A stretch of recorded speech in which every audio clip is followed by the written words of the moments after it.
నమస్తే, welcome to prime time edition. ముందుగా headlines చూద్దాం. కాకినాడ ఎంపీ సీటు జనసేనదే, అభ్యర్థిని ప్రకటించిన పవన్.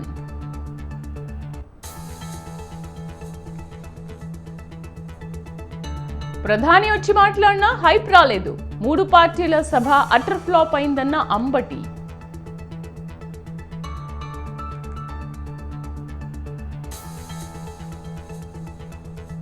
ఖాళీ అవుతున్న గులాబీ పార్టీ, కారు దిగమంటున్న ఎర్రబెల్లి శ్రీనివాస్ గౌడ్.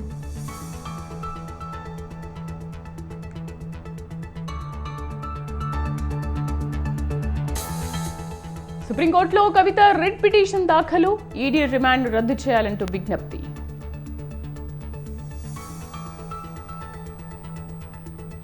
ప్రణీత్రావు వ్యవహారంలో 3వ రోజు విచారణ, అడవుల్లో పడేసిన డివైస్ ను గుర్తించేందుకు పోలీసుల యత్నం.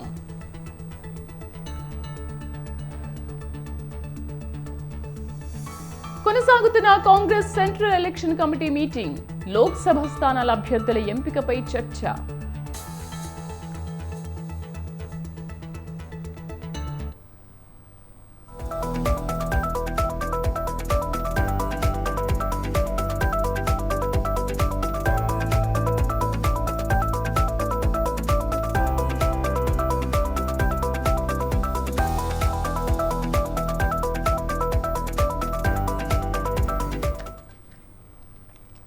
కాకినాడ లోక్సభ స్థానం నుంచి టీడీపీ, జనసేన, బీజేపీ ఉమ్మడి అభ్యర్థిగా తంగెళ్ల ఉదయ్ పోటీ చేయనున్నారు. మంగళగిరి కార్యాలయంలో పిఠాపురం నియోజకవర్గ నేతలతో భేటీ అయిన పవన్ కళ్యాణ్ కాకినాడ ఎంపీ అభ్యర్థిగా తంగెళ్ల ఉదయ్ శ్రీనివాస్ పోటీ చేస్తారని ప్రకటించారు. ఉదయ్ తన కోసం ఎంతో త్యాగం చేశారని, భారీ మెజార్టీతో గెలిపించాలని కోరారు.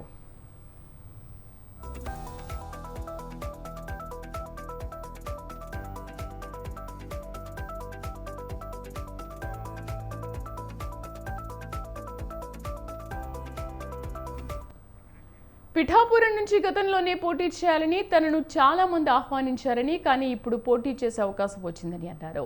కాపులు పెద్దన్న పాత్ర పోషించాలని భావించేవాణ్ణని జనసేన చీఫ్ పవన్ అన్నారు. గాజువాక, భీమవరం, పిఠాపురం 3 నియోజకవర్గాలు తనకు 3 కళ్ళు అన్నారు.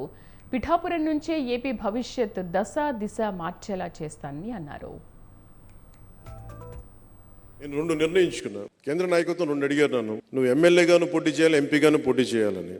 నాకైతే ఎమ్మెల్యేగానే చేయాలనుంది. రాష్ట్రానికి ముందు పనిచేసి తర్వాత దేశం కోసం అన్నది. కానీ ఎంపీ జనసేనదే. ఉదయ్ నా కోసం ఇంత త్యాగం చేశాడు కాబట్టి ఉదయ్ని ఎంపీ క్యాండిడేట్గా పంపిస్తాను.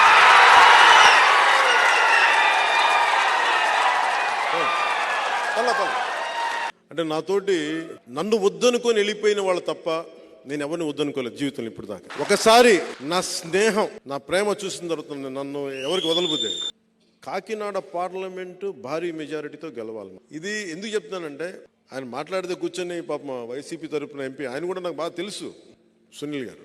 యువ నాయకత్వం చాలా అవసరం. ఒక ఎంపీగా భవిష్యత్తులో కూడా నేను ఒకటే చెప్తాను, ఒకవేళ మోదీ గారు అడిగితే, అమిత్ షా గారు అడిగితే, నేను ఎంపీకి వెళ్ళాలంటే మా ఉదయన్ అడిగి స్వాప్ చేసుకుంటాం. ఇద్దరం శక్తి పీఠమైన ఆ తల్లినే మీ ద్వారా అడుగుతున్నాను, నన్ను గెలిపించమని కోరుకుంటున్నాను. ఈ గెలుపు నా కోసమో కాదు, నేను పోరాటానికి నాకు మరింత బలం చేకూరుస్తుంది. ఉప్పాడలో ప్రతిసారి రోడ్డు కోతలకు గురై ముఖ్యంగా మత్స్యకార కుటుంబాలు ఎంత నలుగుతున్నాయో తెలుసు. వీటన్నిటికీ ప్రతి సమస్యకి నేను ఎక్కడికి పారిపోను. దీన్ని ఒక మోడల్ నియోజకవర్గం చేద్దాం. ఆంధ్ర రాష్ట్రానికే ఒక మోడల్ నియోజకవర్గం. ప్రతి ఒక్కరూ ఇక్కడికి వచ్చి ఇది ఎలా జరుగుతుంది అభివృద్ధి అనేది తెలుసుకునేలాగా, ఉపాధి అవకాశాలు కానీ, విద్య అవకాశాలు కానీ, వైద్య అవకాశాలు కానీ, నిజంగా ఒక అభివృద్ధి ఎలా ఉంటుందో ఒక ఎమ్మెల్యే నిజంగా తలుచుకుంటే అభివృద్ధి అనేది ఎలా ఉంటుందో నేను మీకు చేసి చూపిస్తాను. మనస్ఫూర్తిగా చెప్తున్నాను.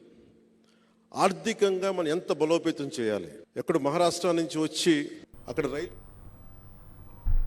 తెలంగాణ రాజకీయం రసవత్తరంగా మారింది. గులాబీ పార్టీ ఎమ్మెల్యేలు, ఎంపీలు కారు దిగి కాషాయ గుట్టికి కాంగ్రెస్ ఒడికి చేరుతున్నారు. తాజాగా ఎమ్మెల్యే దానం నాగేందర్ కాంగ్రెస్ లో చేరడంతో బీఆర్ఎస్ పని అయిపోయిందనే ప్రచారం మొదలైంది. మరికొందరు ఎమ్మెల్యేలు కూడా గులాబీ పార్టీని వీడుతారనే ప్రచారం మొదలైంది. ఆ జాబితాలో మాజీ మంత్రులు ఎర్రబెల్లి దయాకర్ రావు, శ్రీనివాస్ గౌడ్ పేర్లు ఉండడం గమనార్హం.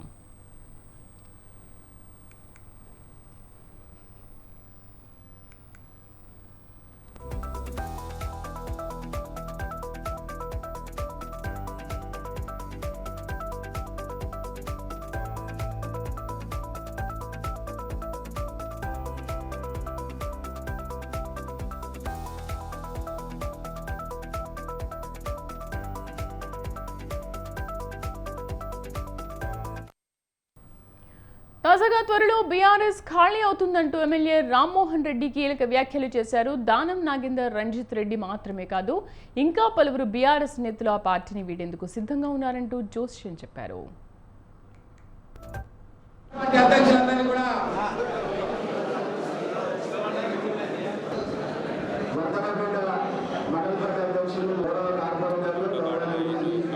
మన డాక్టర్ రంజిత్ రెడ్డి గారు ఎన్నో సేవా కార్యక్రమాలు గతంలో నిర్వహించడం జరిగింది. మెడికల్ కళాశాల కూడా మన ప్రాంతంలో ఏర్పాటు చేసి చాలా మంది రోగులకు వైద్యం కూడా చేయించడం, అంబులెన్స్ సర్వీసులను కూడా మన ప్రాంతంలో నడిపేయడం, ఎన్నో సేవా కార్యక్రమాలు తను మన ప్రాంతం లోపల చేయడం, నిరుద్యోగులకు కూడా ఉద్యోగ అవకాశాలు కల్పించడం అనేది మనం చూస్తున్నాం. అలాంటి వ్యక్తి మన పార్టీలోకి రావడం అంటే ఎక్కడ చూసినా సరే చర్చ జరుగుతుంది. ఏంటంటే మంచి నిర్ణయం తీసుకున్నారని చెప్పి ఇక్కడికి వెళ్ళారు సరే చెప్తున్నారు.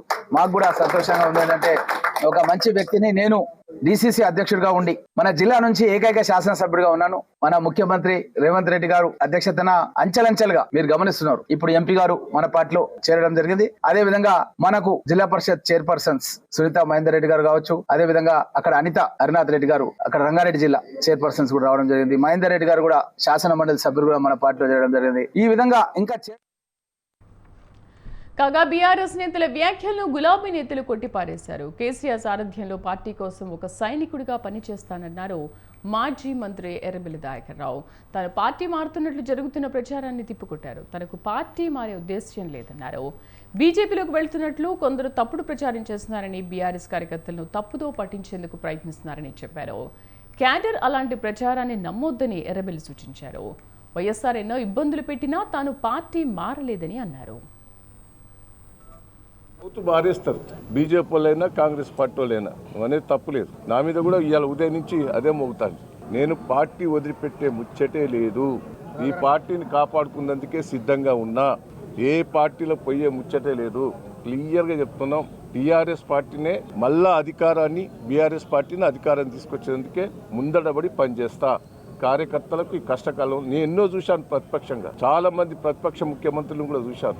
చాలా మందిని ఎదుర్కొన్నాను.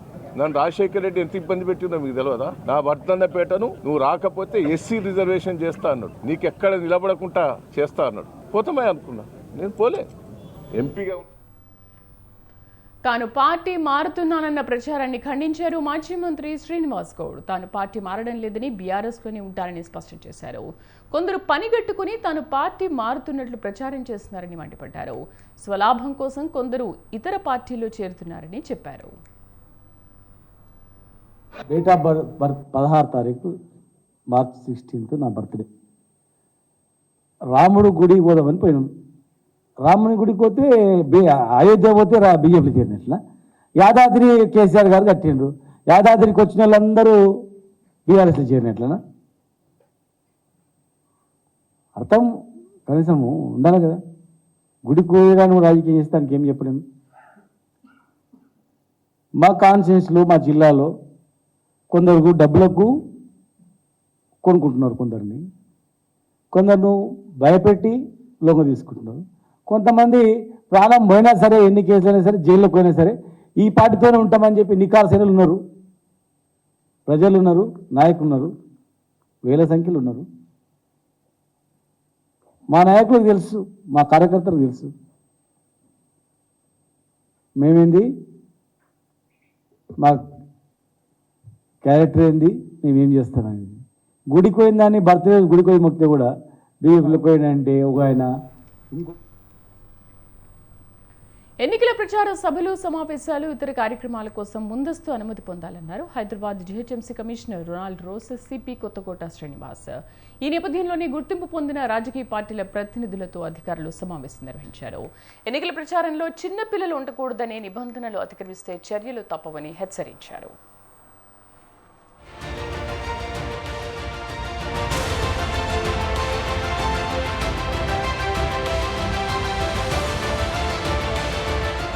పార్లమెంట్ ఎన్నికల్లో ఓటింగ్ శాతం పెరిగేలా రాజకీయ పార్టీల తరపున కృషి చేయాలన్నారు జీహెచ్ఎంసీ కమిషనర్ రొనాల్డ్ రోస్. అదేవిధంగా ఎన్నికలు ప్రశాంతంగా జరిగేందుకు సహకరించాలని కోరారు. కేంద్ర ఎన్నికల సంఘం లోక్సభ ఎన్నికల షెడ్యూల్ ప్రకటించిన నేపథ్యంలో జిల్లాలో ఎన్నికల ప్రవర్తన నియమావళి అమల్లోకి వచ్చిందన్నారు. రాజకీయ పార్టీలకు, నాయకులకు, అభ్యర్థులకు ఎన్నికల ప్రచార సభలు, సమావేశాలు నిర్వహించుకునేందుకు సింగిల్ విండో సిస్టమ్ ద్వారా అనుమతులు ఇస్తామన్నారు. అయితే కనీసం 48 గంటల ముందు సువిధ పోర్టల్ ద్వారా దరఖాస్తు చేసుకోవాలని సూచించారు. ముందు ఎవరు దరఖాస్తు చేసుకుంటే వారికి అనుమతి ఉంటుందని, మాన్యువల్ గా అనుమతులు ఇవ్వమని చెప్పారు. రాత్రి 10 గంటల నుంచి ఉదయం 6 గంటల వరకు లౌడ్ స్పీకర్లు వినియోగించడానికి వీల్లేదన్నారు. మతం, కులం, ప్రాంతీయ అంశాలను ప్రస్తావిస్తూ విద్వేషాలు చెలరేగేలా వ్యాఖ్యలు చేయడం నిషేధమన్నారు. ఓటర్లను ప్రలోభాలకు గురి చేయడం, బెదిరింపులకు పాల్పడడం, తప్పుడు ప్రచారాలు చేయడంపై చట్ట ప్రకారం చర్యలు తీసుకుంటామని కమిషనర్ స్పష్టం చేశారు.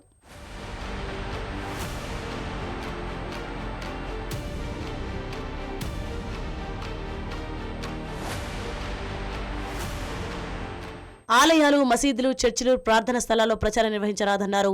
ఎన్నికల ప్రవర్తన నియమావళి ఉల్లంఘనపై వచ్చే ఫిర్యాదులను పరిష్కరించేందుకు జిల్లాలో ఎంసీసీ సర్వేలెన్స్, ఫ్లయింగ్ స్క్వాడ్ బృందాలు, వీడియో సర్వేలెన్స్ బృందాలు, ఎంసీ కమిటీ, ఇతర కమిటీలను ఏర్పాటు చేశామన్నారు. ఎన్నికల ప్రవర్తన నియమావళిపై ఫిర్యాదులను 1950 toll free number C vigil app ద్వారా చేయవచ్చని సూచించారు. ఇవి 24 గంటల పాటు పనిచేస్తాయని చెప్పారు. ఎన్నికల షెడ్యూల్ వెలువడినందున రాజకీయ పార్టీలకు సంబంధించిన వాల్ రైటింగ్, ఫ్లెక్సీలు, హోర్డింగ్లు తొలగించేందుకు చర్యలు తీసుకున్నట్లు తెలిపారు. కరపత్రాలు, ఫ్లెక్సీలు, బ్యానర్లు ముద్రించే సమయంలో ప్రింటింగ్ ప్రెస్ ఫోన్ నెంబర్, అదేవిధంగా పబ్లిషర్ పేరు, ఎన్ని ప్రతులు ప్రింట్ చేశారో అట్టి కరపత్రంలో ముద్రించాలన్నారు. లేని పక్షంలో ప్రింటింగ్ ప్రెస్ పై చర్యలు తీసుకుంటామని హెచ్చరించారు. ఈ అంశాన్ని అన్ని ప్రింటింగ్ ప్రెస్ యజమానులు పాటించాల్సి ఉంటుందన్నారు కమిషనర్.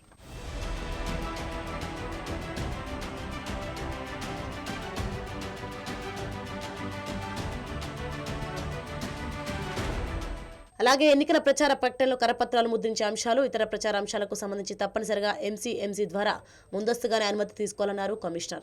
ఎన్నికల ప్రవర్తన నియమావళిని ఉల్లంఘిస్తే ప్రజా ప్రాతినిధ్యం చట్టం 1951 ప్రకారం చర్యలు తీసుకునే అవకాశం ఉంటుందని హెచ్చరించారు.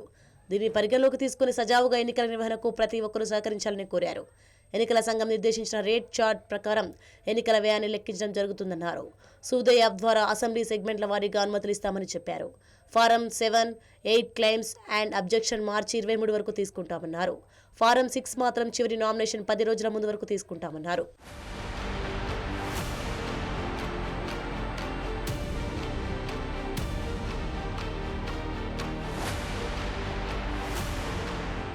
కుల మతాల ప్రాతిపదికన ఓట్లు అడగరాదన్నారు. రెచ్చగొట్టే విధంగా మాట్లాడరాదన్నారు. వ్యక్తిగత దూషణలు, అనుచిత వ్యాఖ్యలు చేయడం, ఓటర్లను తప్పుదోవ పట్టించే విధంగా సమాచారం ఇవ్వడం, వ్యవహరించడం, మహిళల గౌరవానికి భంగం కలిగించే విధంగా మాట్లాడడం, గురుద్వారా, మసీదులు, చర్చిలు, దేవాలయాల ఎన్నికల ప్రచారానికి వినియోగించుకోవడం, ఓటర్లను ప్రలోభాలకు గురి చేయడం తదితరాలను మోడల్ కోడ్ ఆఫ్ కండక్ట్ ఉల్లంఘనంగా పరిగణించడం జరుగుతుందన్నారు హైదరాబాద్ సిపి కొత్తకోట శ్రీనివాస్. ఎన్నికల ప్రచార కార్యక్రమంలో ప్రభుత్వ వాహనాలు వాడరాదని, ఓటర్లను తరలించరాదని తెలిపారు.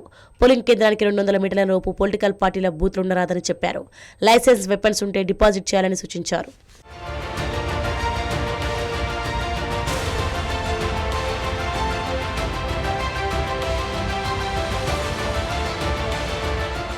లోక్సభ ఎన్నికల్లో హైదరాబాద్ జిల్లా కీలకమన్నారు. చిన్న జిల్లా అయినప్పటికీ సికింద్రాబాద్, హైదరాబాద్ పార్లమెంట్ సెగ్మెంట్లు కీలకమైనవంటూ ఆయా పార్టీలకు అధికారులు తెలియజేశారు. నిబంధనలు పాటించాలని, లేదంటే ఎలక్షన్ కమిషన్ చర్యలు తప్పవని హెచ్చరించారు.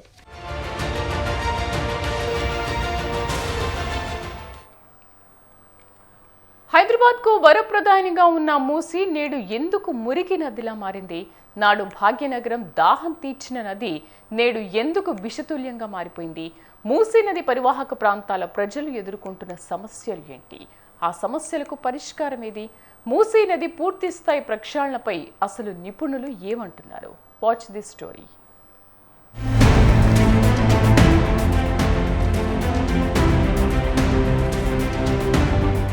తెలంగాణలో ఇతర నదులకు లేని ప్రాధాన్యత మూసీ నదికి ఉంది.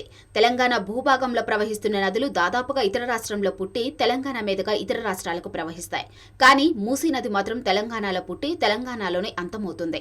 అనంతగిరి ఎత్తైన కొండల్లో వర్షాల నీటి సమూహంగా మారి నదిగా మారుతుంది. వికారాబాద్, చేవెళ్ల, రాజేంద్రనగర్, ఉప్పల్, అంబర్పేట్, గౌరెల్లి, భువనగిరి, సూర్యాపేట, నల్గొండ వరకు ఈ నది ప్రవహిస్తుంది. దాదాపు 270 కిలోమీటర్లకు పైగా 8 జిల్లాల మీదుగా వెళ్తుంది. ఈ మూసీ నది రాజేంద్రనగర్ పరిధిలో హిమాయత్ సాగర్, ఉస్మాన్ సాగర్ రెండుగా చీలి ప్రవహిస్తుంది. ఈ మూసీ ఏదైతే వికారాబాద్ లో ప్రారంభమవుతుందో, వికారాబాదు, చేవెళ్ళ, ఆ విధంగా రాజేంద్రనగర్ నుంచి ప్రవహించి అది మన హైకోర్టు ముందు నుంచి అక్కడి నుంచి దాదాపుగా ఏంటంటే అంబర్పేట, ఉప్పలు, భువనగిరి, నల్గొండ, సూర్యాపేట రెండు జిల్లాల మధ్య నుంచి చేరుకుంటుంది. వికారాబాద్తో ప్రారంభమైతే సూర్యాపేట, నల్గొండ కాబట్టి మొత్తం 8 జిల్లాల పరిధి ఇందులో ఉంది. నిజాం పరిపాలన కాలం 1980లో వచ్చిన అకాల వర్షాలతో హైదరాబాద్ ముంపుకు గురైంది. పెద్ద ఎత్తున ఆస్తి, ప్రాణ నష్టం జరిగింది. ముంపును నివారించేందుకు నిజాం మోక్షగుండం విశ్వేశ్వరయ్య ప్రణాళికల మేరకు ఉస్మాన్ సాగర్, హిమాయత్ సాగర్లు నిర్మించి హైదరాబాద్ను ముంపు బారి నుంచి తప్పించారు. ఈ ప్రాజెక్టులు ముంపును నివారించడంతో పాటు నీటిని నిల్వ చేసుకోవడానికి ఎంతో ఉపయోగపడుతున్నాయి. అలా నిల్వ చేసిన నీళ్లు జంట నగరాల ప్రజలకు సాగు, తాగునీరుగా ఉపయోగపడేవి. కానీ ప్రస్తుతం అనంతగిరి నుంచి హైదరాబాద్ చేరేలోపు క్రమంగా విషతుల్యం అవుతున్నాయి మూసీ నీళ్లు.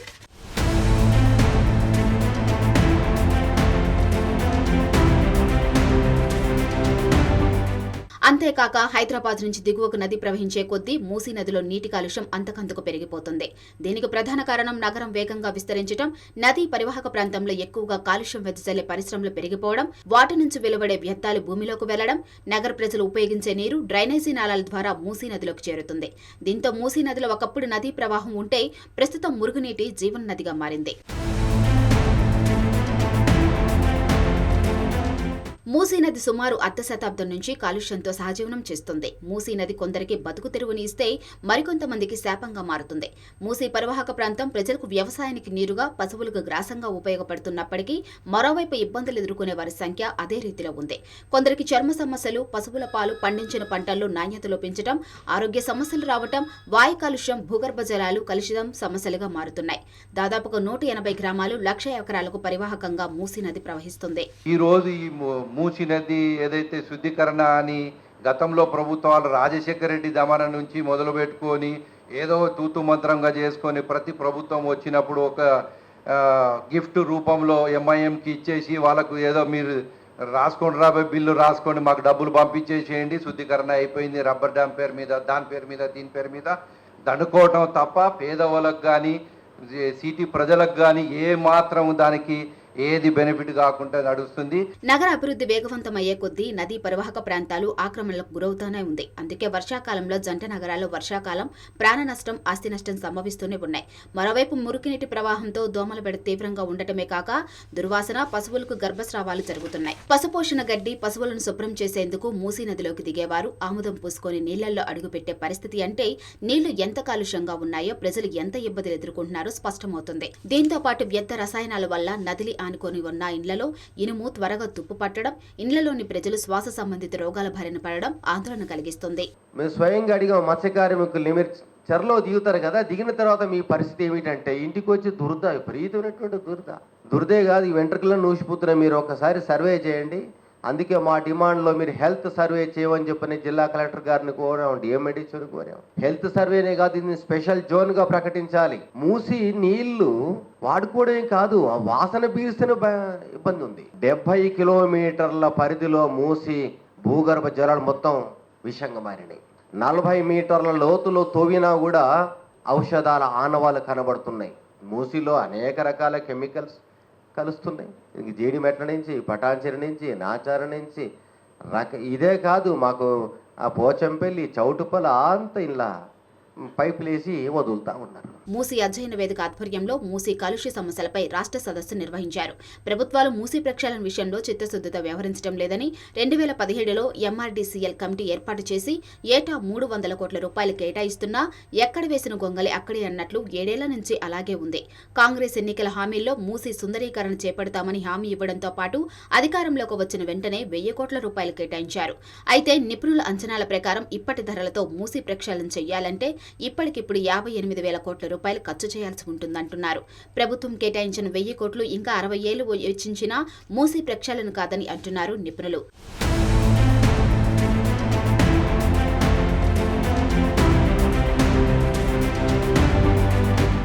మూసీ ప్రక్షాళన అంశం ఇప్పటిది కాదని, ఇది 2.5 దశాబ్దాల క్రితమే మొదలైంది. చంద్రబాబు హయాంలో నందనవన ప్రాజెక్టు పేరిట 1997లో ప్రణాళికలు పూర్తి చేసి ప్రభుత్వం ప్రత్యేక చొరవ చూపింది. అనంతరం వచ్చిన వైఎస్ ప్రభుత్వం కూడా ఆ దిశగా అడుగులు వేసింది. అనంతరం కేసీఆర్ ఇలా ఎన్ని ప్రభుత్వాలు వచ్చినా ఇంకా అలాగే మూసీ పరిస్థితి ఉందనే విమర్శలు ఉన్నాయి.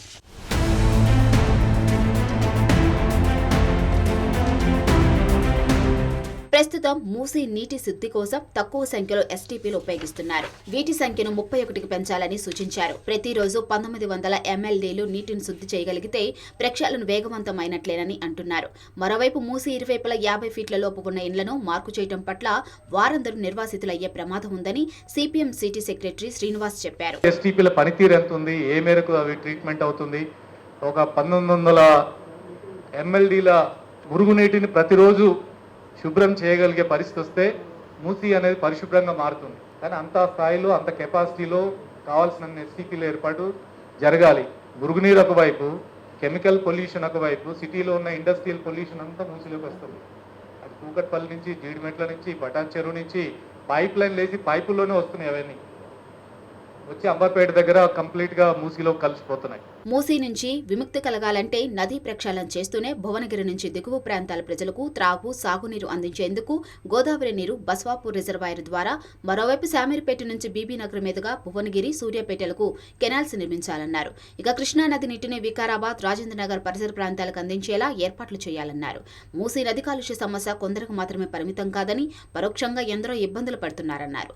దీనిపై పెద్ద ఎత్తున పోరాటం చేయాలని ఎన్నికల అనంతరం అఖిలపక్ష సమావేశం నిర్వహించాలని భావిస్తున్నారు సిపిఎం నేతలు.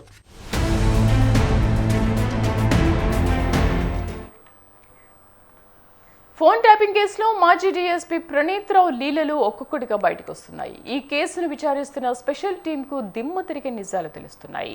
వందల కొద్ది రాజకీయ ప్రముఖుల ఫోన్లను ట్యాప్ చేసిన ప్రణీత్ రావు వాటి ఆధారాలను చెరిపివేసినట్లు పోలీసులు గుర్తించారు.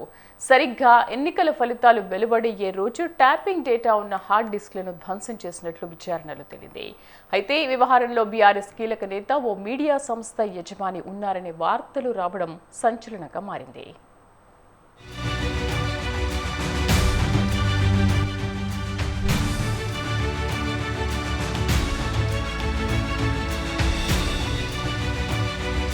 ఫోన్ ట్యాపింగ్ కేసులో మాజీ డీఎస్పీ ప్రణీత్ రావు విచారణ కొనసాగుతుంది. ఈ కేసును విచారిస్తున్న స్పెషల్ టీం కు దిమ్మ తిరిగి నిజాలు తెలుస్తున్నాయి. ప్రణీత్ రావు సీక్రెట్ ఆపరేషన్స్ చిట్టా ఒక్కొక్కటిగా బయటపడుతుంది. వందల సంఖ్యలో రాజకీయ ప్రముఖుల ఫోన్లను ప్రణీత్ రావు ట్యాప్ చేసినట్లు తెలుస్తుంది. ట్యాపింగ్ డేటాను సేకరించిన హార్డ్ డిస్క్లను ధ్వంసం చేసి వికారాబాద్ అడవుల్లో పారేసినట్లు ప్రణీత్ రావు ఒప్పుకున్నట్లుగా సమాచారం. అయితే ఎన్నికల ఫలితాల రోజున మొత్తం 42 హార్డ్ డిస్క్లను ధ్వంసం చేసినట్లు పోలీసులు ప్రాథమికంగా నిర్ధారణకు వచ్చారు. దీంతో అడవులో పడేసిన డివైస్లను స్వాధీనం చేసుకునేందుకు పోలీసులు ప్రయత్నిస్తున్నారు.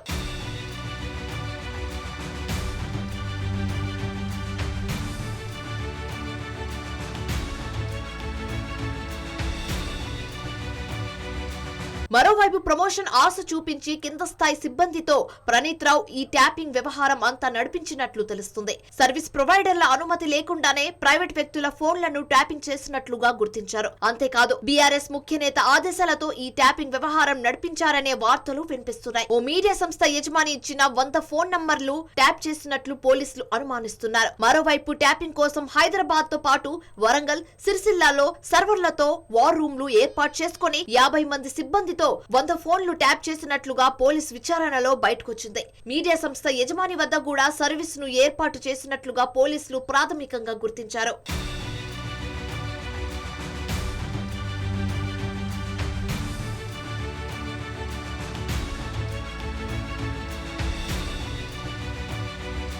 ఎస్ఐబి కేంద్రంగా ప్రణీత్ రావు ఓ ప్రైవేట్ నెట్వర్క్ ను ఆపరేట్ చేసినట్లుగా దర్యాప్తులో వెల్లడైంది. సీక్రెట్ ఆపరేషన్స్ లో 2 ఇన్స్పెక్టర్లు, 4 ఎస్ఐ స్థాయి అధికారులు పనిచేస్తున్నట్లు పోలీసులు గుర్తించారు. వీరంతా గత ప్రభుత్వ పెద్దలు, ఉన్నతాధికారులకు నమ్మకమైన వ్యక్తులని సమాచారం. ఎస్ఐబి ఆపరేషన్స్ ఏమాత్రం బయటకు రాకుండా ఉండేలా నెట్వర్క్ ఏర్పాటు చేసినట్లు గుర్తించారు. దీంతో 2 వరంగల్ సీఐలను పోలీసులు అదుపులోకి తీసుకున్నారు. వారిని రహస్య ప్రాంతానికి తరలించి ప్రశ్నిస్తున్నట్లు సమాచారం. వీరు నోరు విప్పితే ఎలాంటి విషయాలు బయటకు రాబోతున్నాయనేది ఆసక్తికరంగా మారింది.